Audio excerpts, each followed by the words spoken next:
sit back down, and you guys are going to do that again. All right, I just want to start off and say thank you to Ahmad. You have shown me how to be a writer, both on the page and off. My first piece that I'm going to read today is called Not Gone. I know we haven't talked in a long time, but I dreamt last night that you died. Killed yourself, actually. Suicide. I don't know how you did it, but knowing you, I'm sure it was quiet and quick, painless, yet undoubtedly overdramatic. When I heard the news from my long-since departed childhood dog, Oscar, who magically developed the ability to speak, I just kept crying to everyone that passed me by on the street. But why didn't they come and talk to me? Which I'm sure is what every guilty party says when that sort of thing happens. I didn't even know there was a problem. I could have helped. But we both know that would be a lie, and you're probably laughing reading this because somehow, unsurprisingly, I've managed to make even your fictionalized death entirely about me. I never made it to your funeral, so I never got to see if your little old grandma who played the harp was there, the one you loved so much and who I'd heard had lost her battle with dementia last year. I'm sorry, by the way, but I'm sure because it was a dream, she'd have been in the front row, mourning the loudest and plucking an arrangement composed by and for the angels. Instead of attending, I got trapped on my way to buy flowers, and what I intuitively knew, despite it looking nothing like it, was my high school sciences hallway. It stretched on forever, no matter how hard I pumped my arms when I ran or how much I screamed for someone to let me out. Please, God, just let me out of here so I can say goodbye. Every classroom door that I opened led to something terrifying. Glistening silk egg sacs bursting with billions of giant spiders and squids, chainsaw-wielding clowns chuckling through knife teeth and chasing after me with their disproportionately long, stilt legs. One door just had a ledge that dropped off into an infinite, blackened abyss. I know nobody likes to hear about anyone else's dreams unless they involve them, so I won't go into what happened after, but I never did get out of there, and none of the rooms led back to your service. All day, when I've closed my eyes, my heart has raced a little because it feels like I'm still stuck and like I haven't gotten my chance to say what I wanted to say. But I'm not sure I know what that is either. The reason I'm writing this after all these years is just to remind you how much I'd miss you if you were gone.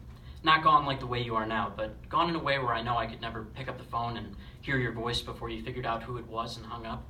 Or gone where I couldn't send you a letter and see your bubble scrawl telling me to go to hell. Or gone where I couldn't fly across the country to try and win you back like the lead in those movies we used to watch. It was only a dream, I keep telling myself. It was all only a dream. And my next and last piece is called When You Wish Upon a Star. If I were a copyright lawyer for Disney, I'd do my best to preserve the purity and wholesomeness of their intellectual properties. I'd bust head shops for Rastafari and Mickey Mouse pipes with their dreadlocks and painted bloodshot eyes. I'll tell them, that privilege is for authorized retailers only. At sex stores, I'd make them throw away their knockoff kinky character costumes that hang from plastic packaging on racks in the back. You're infringing on the trademarks owned by the Walt Disney Company, I'll say as I thrust a cease and desist in their face. Mom and pop bakeries would have to scrape off their sugary frosting with crude Donald and Daisy Ducks on birthday cakes. I don't care if Kylie only turned 7 once. You have to obtain written or verbal permission first. It's the law. Children's cancer wards with those grotesque paintings of Star Wars, Marvel, and Pixar icons on the walls would be scrubbed and purged. If I were there when men in ill-fitting Spider-Man or Wolverine costumes came to visit, I'd save the bald, shriveled children and drive away the phony imitations. Perhaps, I'd suggest, you should arrange for a television to be set up and a home video recording purchased from a legal vendor to depict these characters. However, each child should have an official copy bought on their behalf, as group viewings in an area like this are strictly prohibited. I would dress like Walt with a combed-over pompadour, pencil mustache, tailored suit, and all-knowing smile. Every day I'd walk like Steamboat Willie, loose-limbed, whistling Zippity-Doo-Dah or It's a Small World. I'd marry a girl named Tinkerbell, and she'd have fire-red hair like Ariel, full lips like Pocahontas, exotic skin like Jasmine, and the bold confidence of Mulan. She'd be impressed with my important occupation. Our children would learn valuable lessons from the likes of Scar, Captain Hook, Cruella de Vil, and Gaston, that evil will always be thwarted.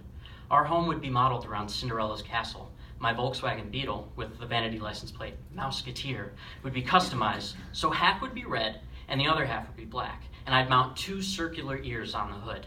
There would be no expense spared in adorning it with souvenirs from Orlando, Tokyo, Paris, Hong Kong, Shanghai, and of course Anaheim. Every July, I'd embark on the cruise. One day, Walt will rise from the dead to help defend his rights and keep his work from entering the public domain. They'll thaw him out from the Disney vault, and he'll thank me, and he'll tell me he's proud of me. That's all I want. Maybe one day, they'll make a movie about it. Thank you.